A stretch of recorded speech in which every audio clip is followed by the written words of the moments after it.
Saudara-saudari yang kami kasihi di dalam Tuhan Yesus Kristus, pada hari ini marilah bersama dengan keluarga-keluarga dimanapun berada, kita masuk dalam persekutuan Sabtu Sunyi. Pada hari ini kita bersama diajak untuk turut dalam kesunyian. Ketika pada waktu itu para murid sedih hatinya karena merasa ditinggalkan oleh Tuhan Yesus yang telah dikuburkan.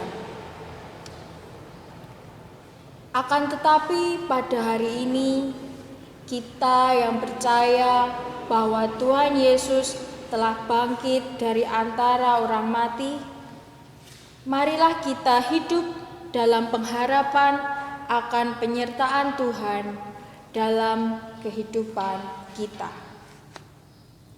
Tuhan Yesus tetap tinggal bersama-sama dengan kita melalui penyertaan Roh Kudus. Jemaat menyanyikan "Tinggallah bersama kami".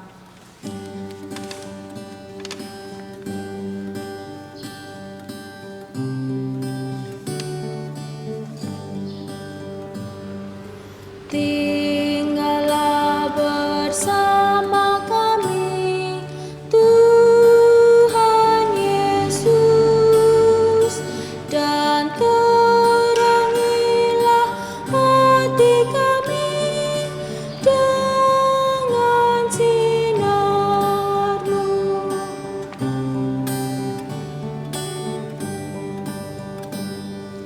Tinggallah bersama kami, Tuhan Yesus, dan terangilah hati kami dengan sinar-Mu.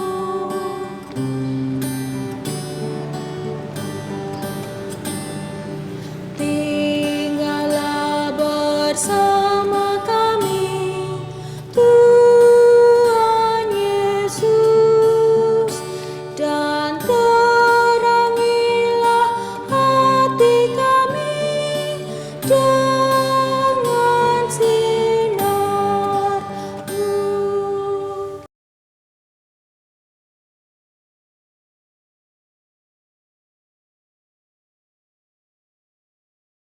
Jemaat yang diberkati Tuhan, sebelum kita mendengarkan firman Tuhan, mari kita berdoa.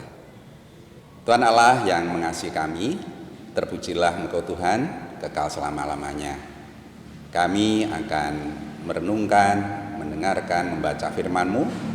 Tuhan berkati supaya kami mengerti dengan jelas, meyakini kebenarannya, dan kami pakai sebagai dasar kehidupan kami di waktu mendatang. Kami bersyukur, berdoa di dalam Tuhan Yesus Kristus. Amin. Bapak Ibu jemaat Gereja Kristen Jawa Sabda Mulia yang diberkati, pada persekutuan Sabtu Sunyi ini kita akan membaca firman Tuhan dari Injil Matius pasal 27 ayat 57 sampai dengan 66. Matius pasal 27 ayatnya 57 sampai 66. Demikian firman Tuhan. Menjelang malam datanglah seorang kaya, orang Arimatea, yang bernama Yusuf dan yang telah menjadi murid Yesus juga. Ia pergi menghadap Pilatus dan meminta mayat Yesus. Pilatus memerintahkan untuk menyerahkannya kepadanya. Dan Yusuf pun mengambil mayat itu, mengapaninya dengan kain linen yang putih bersih, lalu membaringkannya di dalam kuburnya yang baru, yang digalinya di dalam bukit batu, dan sesudah menggulingkan sebuah batu besar ke pintu kubur, pergilah ia. Tetapi Maria Magdalena dan Maria yang lain tinggal di situ, duduk depan kubur itu. Keesokan harinya, yaitu sesudah hari persiapan, datanglah imam-imam kepala dan orang-orang Farisi bersama-sama menghadap Pilatus. Dan mereka berkata, "Tuan, kami ingat bahwa si penyesat itu sewaktu hidupnya berkata, 'Sesudah 3 hari aku akan bangkit.' Karena itu perintahkanlah untuk menjaga kubur itu sampai hari yang ketiga. Jikalau tidak, murid-muridnya mungkin datang untuk mencuri dia, lalu mengatakan kepada rakyat, 'Ia telah bangkit dari antara orang mati.' Sehingga penyesatan yang terakhir akan lebih buruk akibatnya daripada yang pertama." Kata Pilatus kepada mereka, "Ini penjaga-penjaga bagimu, pergi dan jagalah kubur itu sebaik-baiknya." Maka pergilah mereka, dan dengan bantuan penjaga-penjaga itu mereka memeterai kubur itu dan menjaganya.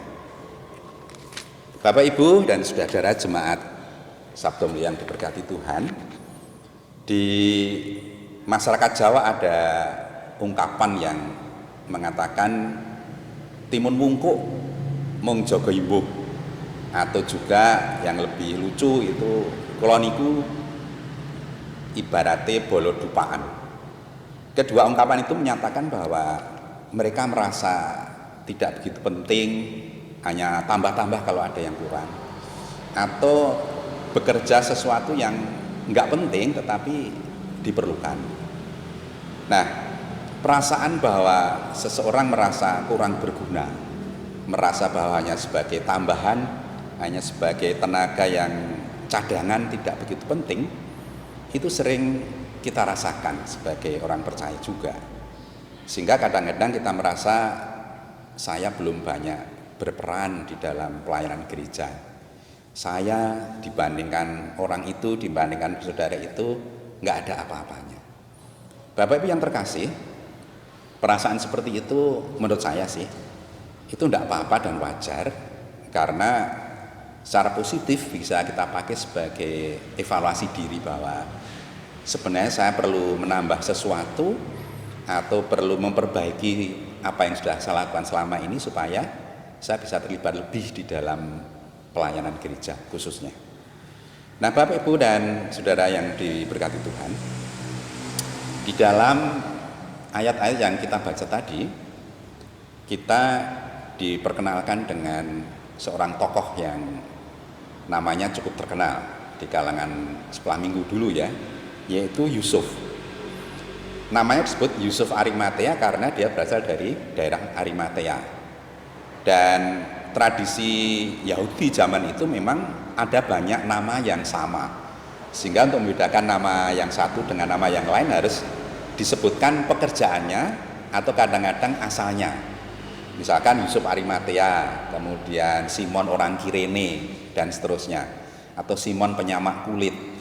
Jadi karena nama-nama itu hampir banyak yang sama, maka orang membedakannya nama satu dengan yang lain dengan asal daerahnya. Dan di ayat yang kita baca tadi, Yusuf ini disebut Yusuf Arimatea karena memang berasal dari Arimatea. Saudara yang terkasih, bahwa di dalam ayat yang kita baca tadi, Yusuf Arimatea hanya disebutkan satu berasal dari Arimatea, dan yang kedua murid Yesus juga. Di ayat lain, misalkan di Yohanes 19 ayat 38, itu disebutkan bahwa Yusuf ini percaya pada Yesus secara sembunyi-sembunyi. Ini mirip dengan Nikodemus. Nikodemus juga percaya pada Yesus secara sembunyi-sembunyi. Mengapa sembunyi-sembunyi? Karena mereka itu orang terkenal. Maka di Markus 15 ayat 43 dan Lukas 23 ayat 50 itu disebutkan bahwa Yusuf dari Arimatea ini adalah anggota dari majelis besar.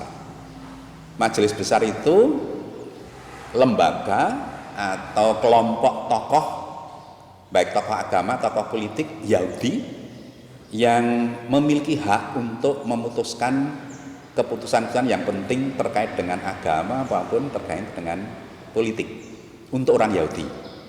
Meskipun saat itu mereka sedang dalam penjajahan Romawi, tetapi untuk hal-hal yang terkait dengan masalah-masalah masyarakat Yahudi sendiri, mereka yang memutuskan.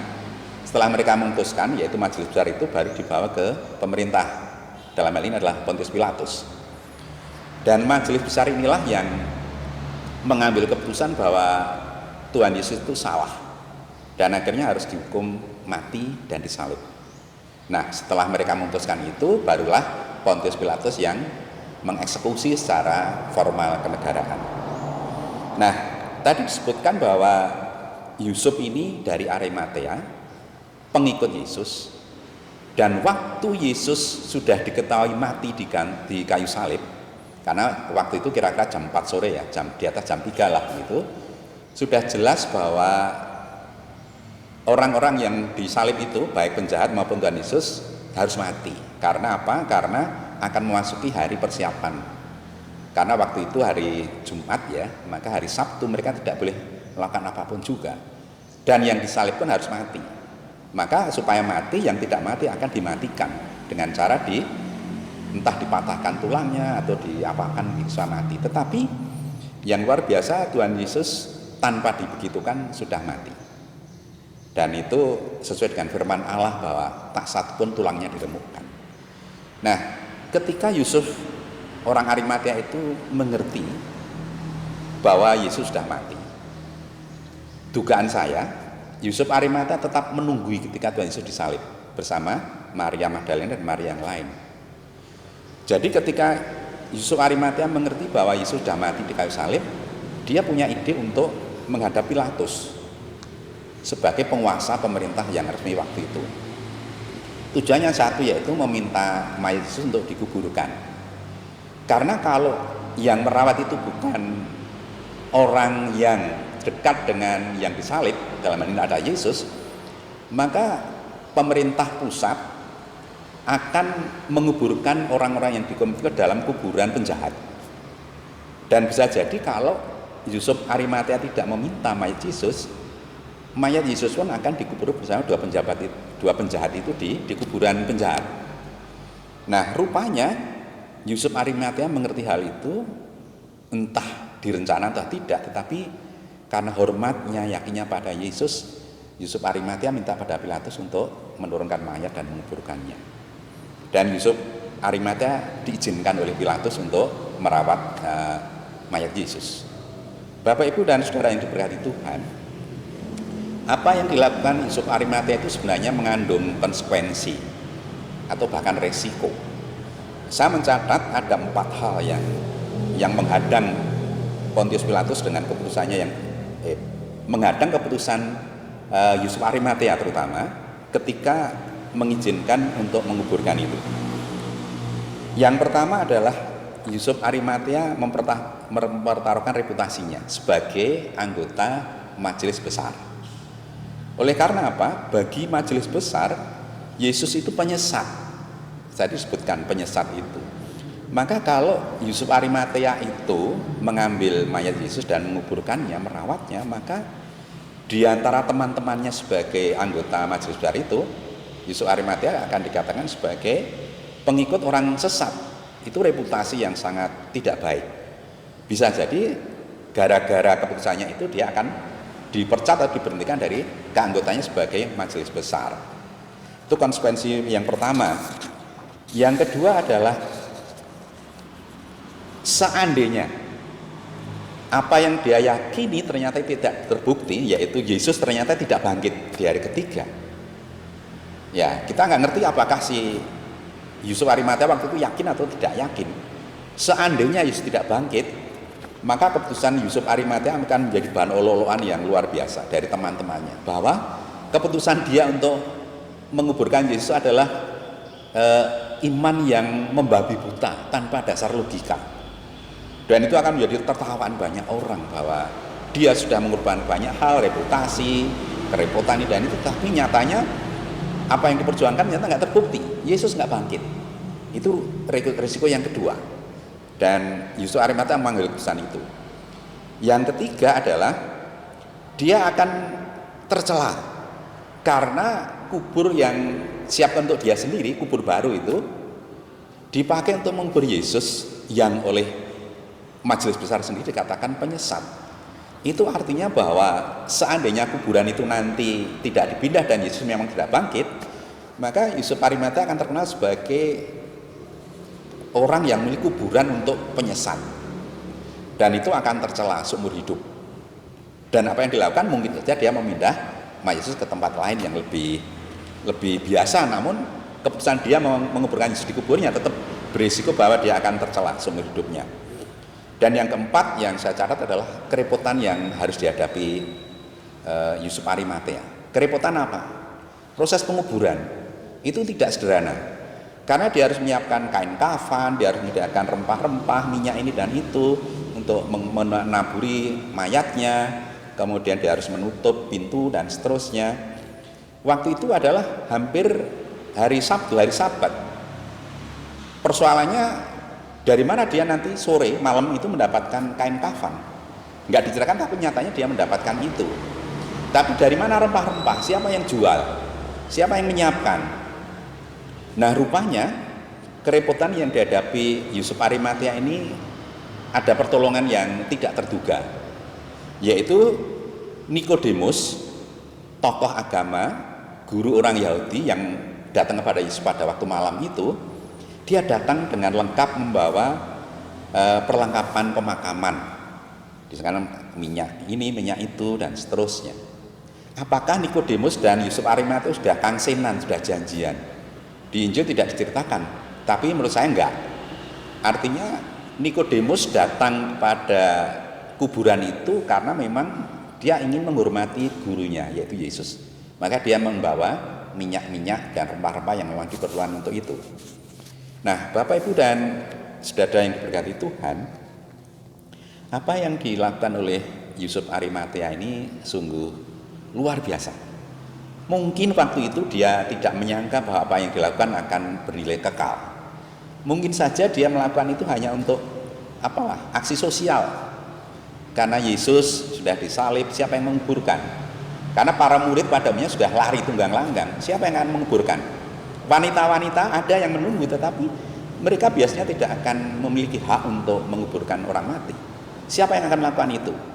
Dan rupanya Yusuf Arimatea mengambil keputusan sosial waktu itu, tetapi bernilai kekal karena dicatat dalam Injil.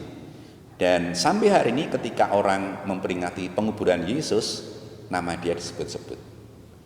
Bapak Ibu dan saudara yang terkasih dalam Tuhan Yesus Kristus, kembali ke awal tadi bahwa kadang-kadang kita merasa seperti timun bungkuk atau bolo dupaan di dalam masyarakat, terlebih di dalam pelayanan gereja kita. Betulkah kita memang timun bungkuk, jogo imbuh, atau bolo dupaan? Menurut saya tidak begitu. Setiap kita memiliki bagian di dalam pelayanan apapun di masyarakat maupun gereja, kita melakukan hal kecil apapun itu diperlukan untuk mendukung pekerjaan yang lebih besar. Itu artinya bahwa langsung kita terapkan ya, di dalam pelayanan gereja kita, hal kecil-kecil yang tidak terlihat itu banyak dilakukan oleh kita, tapi yang terlihat hanya sedikit. Hanya orang yang sedang di depan, misalkan tempat ibadah, yang kelihatan adalah pengkhotbahnya, majelisnya, song leadernya, pengiringnya, dan seterusnya. Tetapi di balik itu ada banyak orang yang terlibat mempersiapkan ini dan itu dan seterusnya. Dan itu tidak tercatat dan tidak terlihat oleh jemaat. Mana yang lebih penting? Apakah yang tampil di depan atau yang bekerja di balik layar? Semuanya penting. Nah, kalau kita merasa bahwa selama ini saya belum melakukan apapun untuk Tuhan, cobalah ingat bahwa sekecil apapun apa yang kita lakukan itu Allah mengerti dan berguna untuk pelayanan kita. Maka dari itu, di dalam persekutuan Sabtu Sunyi ini marilah kita renungkan bahwa kita semua sudah melakukan untuk Tuhan sekecil apapun. Dan itu sebagai ucapan syukur kita bahwa Allah melalui Yesus Kristus sudah datang ke dunia untuk dihukum mati mewakili kita semua. Untuk itulah marilah kita lanjutkan pelayanan kita sekecil apapun itu sebagai ucapan syukur kita kepada Yesus Kristus yang sudah mati menggantikan kita. Selamat menikmati persekutuan Sabtu Sunyi bersama keluarga dan Tuhan memberkati kita semua. Amin.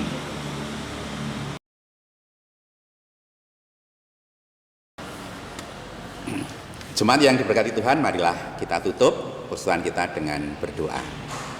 Bapa yang makasih, kami bersyukur oleh karena Tuhan mengingatkan kami bahwa sekecil apapun apa yang kami lakukan untuk Tuhan, untuk gereja Tuhan, itu penting. Dan Allah menghargai apa yang kami lakukan.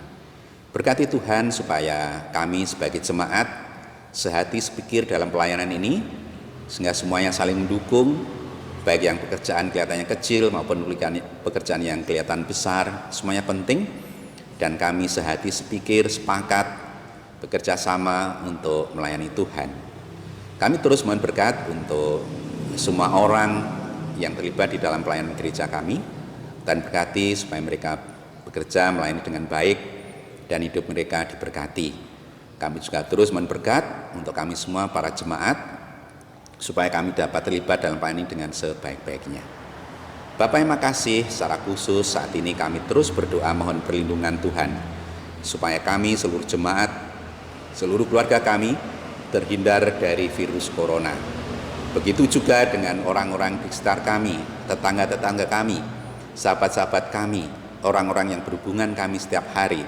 Tuhan jagai mereka, Tuhan lindungi mereka, sehingga mereka tidak akan tertular virus corona. Dan kami pun semua merasakan kesehatan dari Tuhan. Kami juga terus mohon berkat untuk pemerintah yang mengambil keputusan, yang memutuskan segala kebijaksanaannya.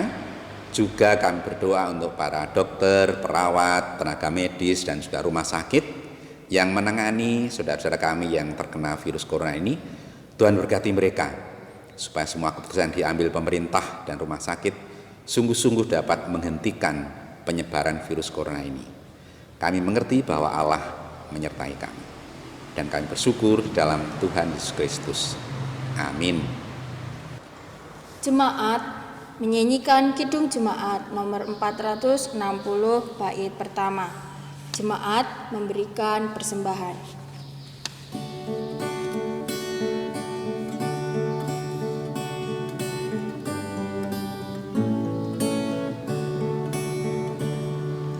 Jika jiwaku berdoa kepadamu, Tuhanku, ajar aku terima saja pemberian tanganmu, dan mengaku seperti Yesus di depan